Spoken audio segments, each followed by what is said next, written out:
ओम श्री गणेशाय नमः। संक्षिप्त श्री पद्मपुराण भूमि खंड। श्री भगवान के वरदान से सोम शर्मा को सुब्रत नामक पुत्र की प्राप्ति तथा सुब्रत का तपस्या से माता पिता सहित वैकुंठ लोक में जाना। श्री हरि बोले, हे ब्राह्मण, मैं तुम्हारी इस तपस्या, पुण्य, सत्य तथा पावन स्त्रोत से बहुत संतुष्ट हूँ। मुझसे कोई वर मांगो। सोम शर्मा जी ने कहा, हे प्रभु जी, पहले तो आप मुझे भली भांति निश्चित किया हुआ एक वर दीजिए कि मैं प्रत्येक जन्म में आपकी भक्ति करता रहूं। दूसरा यह कि मुझे मोक्ष प्रदान करने वाले अपने अविचल परम धाम का दर्शन कराइए। तीसरे वर के रूप में मुझे एक ऐसा पुत्र दीजिए जो अपने वंश का उद्धारक, दिव्य लक्षणों से संपन्न, विष्णु भक्ति परायण, मेरे कुल को धारण करने वाला, सर्वज्ञ, सर्वस्व दान करने वाला, जितेंद्रिय, तप और तेज से युक्त, देवता, ब्राह्मण तथा इस जगत का पालन करने वाला श्री भगवान आपका पुजारी और शुभ संकल्प वाला हो। इसके सिवा हे श्री केशव, आप मेरी दरिद्रता हर लीजिए। श्री हरि बोले, हे तुलश्रेष्ठ, ऐसा ही होगा, इसमें तनिक भी संदेह नहीं है। मेरे प्रसाद से तुमको सुयोग्य पुत्र की प्राप्ति होगी जो तुम्हारे वंश का उद्धार करने वाला होगा। तुम इस मनुष्य लोक में भी परम उत्तम दिव्य एवं मनुष्योचित भोगों का उपभोग करोगे। तदनंतर तुम परम गति को प्राप्त हो। इस प्रकार भगवान श्री हरि स्त्री सहित ब्राह्मण को वरदान देकर अंतर ध्यान हो गए। तदनंतर द्विश्रेष्ठ सोम शर्मा अपनी पत्नी सुमना के साथ नर्मदा के पुण्यदायक तट पर उस परम पावन उत्तम तीर्थ अमरकंटक में रहकर दान पुण्य करने लगे। इस प्रकार बहुत समय व्यतीत हो जाने पर एक दिन सोम शर्मा कपिला और नर्मदा के संगम में स्नान करके निकले और घर आकर ब्राह्मणोचित कर्म में लग गए। उस दिन व्रत से शोभा पाने वाली परम सौभाग्यवती सुमना ने पति के सहवास से गर्भ धारण किया। समय आने पर उस बड़भागिनी ने देवताओं के समान कांतिमान उत्तम पुत्र को जन्म दिया, जिसके शरीर से तेजोमयी किरणें छिटक रही थी। उसके जन्म के समय आकाश में बारंबार देवताओं के नगारे बजने लगे।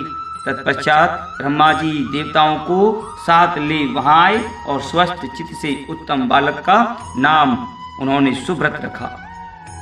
नामकरण करके महाबली देवता स्वर्ग को चले गए।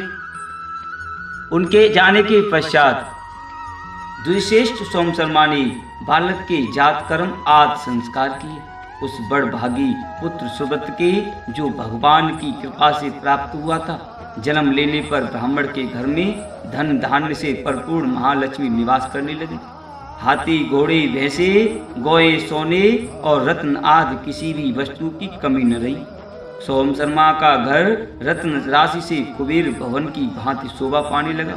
ब्राह्मण ने दान पुण्य आदि धर्मों का अनुष्ठान किया। तीर्थों में जाकर वे नाना प्रकार के पुण्यों में लगे रहे और भी जो दान पुण्य हो सकते हैं उन सब को उन्होंने अनुष्ठान किया। मेधावी सोम शर्मा का सारा जीवन ही ज्ञान और पुण्य के उपार्जन में लगा रहा। उन्होंने बड़े हर्ष के साथ पुत्र का विवाह किया।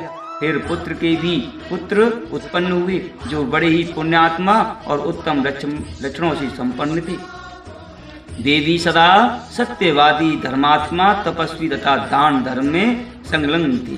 उन पुत्रों के भी पुण्य संस्कार सोम शर्मा ने ही संपन्न किए।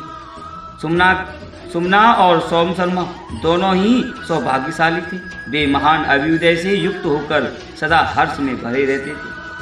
श्री सूत जी कहते हैं, एक समय महर्षि व्यास जी ने अत्यंत विस्मित होकर लोकनाथ ब्रह्मा जी से सुब्रत का सारा उपाख्यान पूछा। ब्रह्मा जी ने कहा, हे सुब्रत, बड़ा मेधावी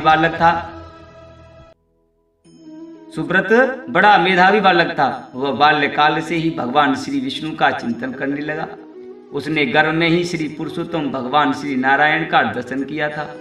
पूर्व कर्मों के प्रभाव से वह सदा भगवान के ध्यान में लगा रहता था। वह गान, विद्याभ्यास और अध्यापन करते समय भी शंख चक्रधारी उत्तम पुण्यदायी भगवान श्री पद्मनाभ का ध्यान और चिंतन किया करता था।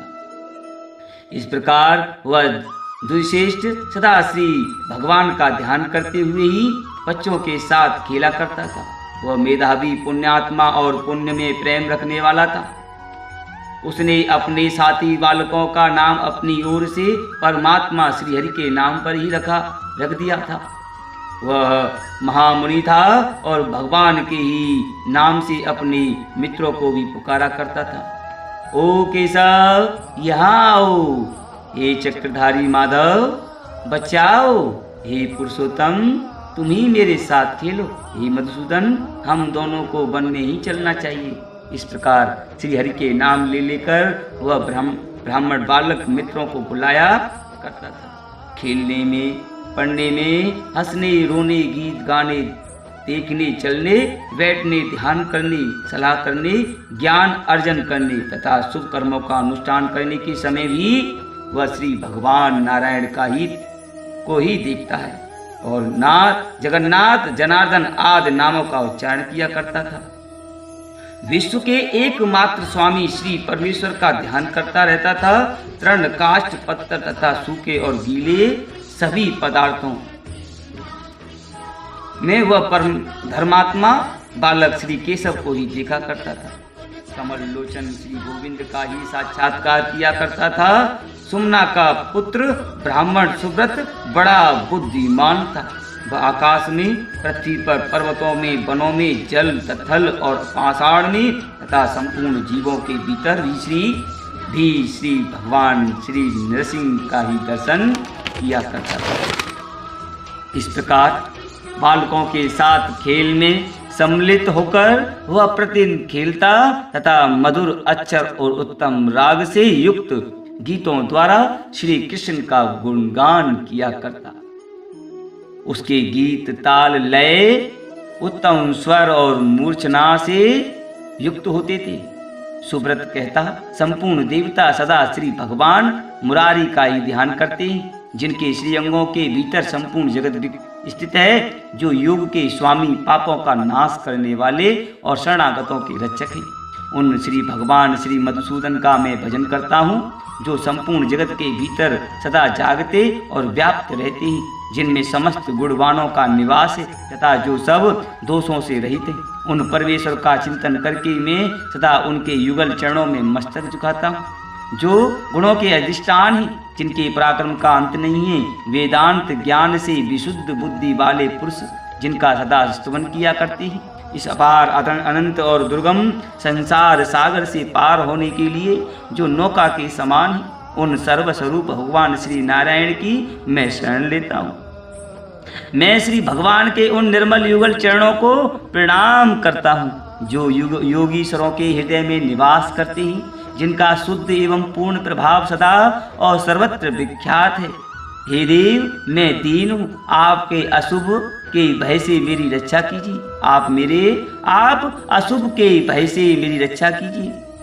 संसार का पालन करने के लिए उन्होंने धर्म को अंगीकार किया है, जो सत्य से युक्त संपूर्ण लोकों के गुरु, देवताओं के स्वामी, लक्ष्मी जी के एकमात्र निवास स्थान, सर्वस्वरूप और संपूर्ण विश्व के आराध्य हैं। उन भगवान के सुयश को मैं सुमधुर इस रस से युक्त संगीत एवं ताल लय के साथ गान करता हूँ। मैं अखिल भुवन के स्वामी भगवान श्री विष्णु का ध्यान करता हूँ, जो इस लोक में दुख रूपी अंधकार का नाश करने के लिए चंद्रमा के समान है, जो अज्ञानमय तिमिर का ध्वंस करने के लिए साक्षात सूर्य के तुल्य है तथा आनंद के अखंड मूल और महिमा से सुशोभित है, जो अमृतमय आनंद से परिपूर्ण समस्त कलाओं के आधार तथा गीत के कौशल है। उन श्री भगवान का मैं अनन्य अनुराग से गान करता हूँ, जो उत्तम योग के साधनों से युक्त हैं, जिनकी दृष्टि परमार्थ की ओर लगी रहती है, जो संपूर्ण चराचर जगत को एक साथ देखते रहती है तथा पापी लोगों को जिनके स्वरूप का दर्शन नहीं होता, उन एकमात्र भगवान श्री केशव को कि मैं सदा के लिए शरण लेता हूँ। इस प्रकार सुमना का पुत्र सुब्रत दोनों हाथों से ताली बजाकर ताल देते हुए श्री कृष्ण का श्रेष्ठ गान करता है और बालकों के साथ सदा प्रसन्न रहता था। प्रतिदिन बाल स्वभाव के अनुसार खेलता और भगवान श्री विष्णु के ध्यान में लगा रहता था। अपने सुलक्षण पुत्र सुब्रत को खेलते देख माता सुमना कहती, हे बेटा, आ कुछ भोजन कर ले, तुझे भूख सता रही होगी। यह सुनकर वह बुद्धिमान बालक सुमना को उत्तर देता, हे माँ, भगवान का ध्यान महान अमृत के तुल्य है, मैं उसी से तृप्त रहता हूँ, मुझे भूख नहीं सताती। भोजन के आसन पर बैठकर जब वह अपने सामने मिष्टान परोसा हुआ देखता तब कहता, इस अन्न से भगवान श्री विष्णु तृप्त हो। वह धर्मात्मा बालक जब सोने के लिए जाता तब वहां भी श्री कृष्ण का चिंतन करते हुए कहता, मैं योग निद्रा परायण भगवान श्री कृष्ण की शरण में आया हूँ। इस प्रकार भोजन करते, वस्त्र पहनते, बैठते और सोते समय भी वह श्री भगवान वासुदेव का ही चिंतन करता और उन्हीं को सभी वस्तुएं समर्पित कर देता था। धर्मात्मा सुब्रत युवा अवस्था आने पर काम भोग का परित्याग करके वैडूर्य पर्वत पर जा भगवान श्री विष्णु के ध्यान में लग गया। वहीं उस मेधावी ने श्री विष्णु का चिंतन करते हुए तपस्या आरंभ कर दी। उस श्रेष्ठ पर्वत पर सिद्धेश्वर नामक स्थान के पास वह निर्जन वन में रहता और काम क्रोध आदि संपूर्ण दोषों का परित्याग करके इंद्रियों को संयम में रखते हुए तपस्या करता था। उसने अपने मन को एकाग्र करके भगवान श्री विष्णु के साथ जोड़ दिया। इस प्रकार परमात्मा के ध्यान में 100 वर्षों तक लगे रहने पर उसके ऊपर शंख चक्र गदा धारण करने वाले भगवान श्री जगन्नाथ बहुत प्रसन्न हुए तथा लक्ष्मी जी के साथ उसके सामने प्रकट होकर बोले, हे धर्मात्मा सुब्रत, अब ध्यान से उठो, तुम्हारा कल्याण हो। मैं विष्णु तुम्हारे पास आया, मुझसे वर मांगो। मेधावी सुब्रत भगवान श्री विष्णु के ये उत्तम वचन सुनकर अत्यंत हर्ष में भर गए। उन्होंने आंख खोलकर देखा, जनार्दन सामने खड़े हैं। फिर तो दोनों हाथ जोड़कर उन्होंने श्री भगवान को प्रणाम किया और उनकी स्तुति करने लगे। सुब्रत बोले, संसार सागर मतीव गभीर पारम दुखोर्मिव विधि धमहो मैस्तरंगे संपूर्णमस्ति निज दोष गुणेस्तु प्राप्तम तस्मात् समुन्दर जनार्दन मां सुदीनम। हे जनार्दन, यह संसार समुद्र अत्यंत गहरा है, इसका पार पाना कठिन है। यह दुखमयी लहरों और मोहमयी भांति भांति की तरंगों से भरा है। मैं अत्यंत दीन हूँ और अपने ही दोषों तथा गुणों से पाप पुण्यों से प्रेरित होकर इसमें फंसा हूँ। अतः आप मेरे इससे उद्धार कीजिए। कर्माम बुरे महती गर्जती वर्षती विधुल्लतोल्लसति पातक सजीर में मोहान्धकार पटलेर्मम नष्ट दृष्टे दीनस्य तस्य मधुसूदन देहि हस्तम। कर्म रूपी बादलों की भारी घटा घिरी हुई है जो गरजती और बरसती भी है। मेरे पातकों की राशि विधुलता की भांति उसमें थिरक रही है। मोह रूपी अंधकार समूह से मेरी दृष्टि विवेक शक्ति नष्ट हो गई है। मैं अत्यंत दीन हो रहा हूँ। हे मधुसूदन, हे कृष्ण भगवान, मुझे अपने हाथ का सहारा दीजिए। यह संसार एक महान वन है, इसमें बहुत से दुख ही वृक्ष में स्थित है, वृक्ष रूपी रूप में स्थित हैं। मोह रूपी सिंह इसमें निर्भय होकर निवास करते हैं। इसके भीतर शोक रूपी प्रचंड दावा नल प्रज्वलित हो रहा है, जिसकी आंच से मेरा चित्त संतप्त हो रहा है। हे कृष्ण, इससे मुझे बचाइए। संसार एक वृक्ष के समान है। यह अत्यंत पुराना होने के साथ बहुत भी ऊंचा है। माया इसकी जड़ है। शोक तथा नाना प्रकार के दुख इसकी शाखाएं हैं। पत्नी आदि परिवार के लोग पत्ते हैं और इसमें अनेक प्रकार के फल लगे हैं। हे मुरारी, कृष्ण मुरारी, मैं इस संसार वृक्ष पर चढ़कर गिर रहा हूँ। हे भगवान जनार्दन, इस समय मेरी रक्षा कीजिए, मुझे बचाइए। दुखानलेर विविध मोहमय सुधुमे शोकेर वियोग मरणान्तक सन्निवेश तदोदर्गोऽस्मि कृष्ण संततं मम देहि मोक्षम् ज्ञानाम्बुनाथ परिशिष्य सदैव मां त्वं। हे कृष्ण, मैं दुख रूपी अग्नि, विविध प्रकार के मोह रूपी धुएं तथा वियोग, मृत्यु और काल के समान शोकों से जल रहा हूँ। आप सर्वदा ज्ञान रूपी जल से खींचकर मुझे सदा के लिए बंधन से छुटकारा दीजिए। हे कृष्ण, मैं मोह रूपी अंधकार राशि से भरे हुए संसार नामक महान गड्ढे में सदा से गिरा हुआ हूँ। दीन हूँ और भयों से अत्यंत व्याकुल हूँ। आप मेरे लिए नौका बनकर मुझे उस गड्ढे से निकालिए, वहाँ से खींचकर अपनी शरण में ले लीजिए।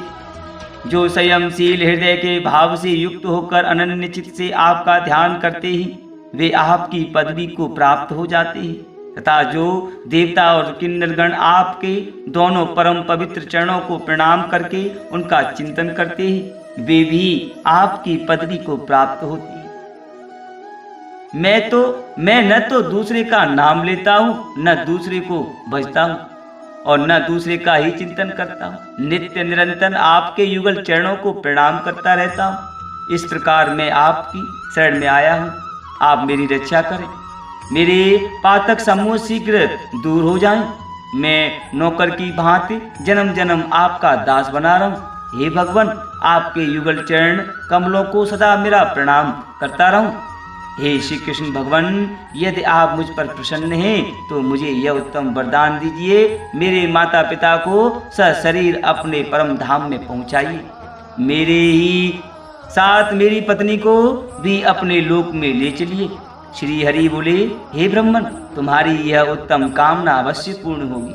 इस प्रकार सुब्रत की भक्ति संतुष्ट होकर भगवान श्री विष्णु उन्हें उत्तम वरदान दे दाह और प्रलय से रहित वैष्णव धाम को चले गए।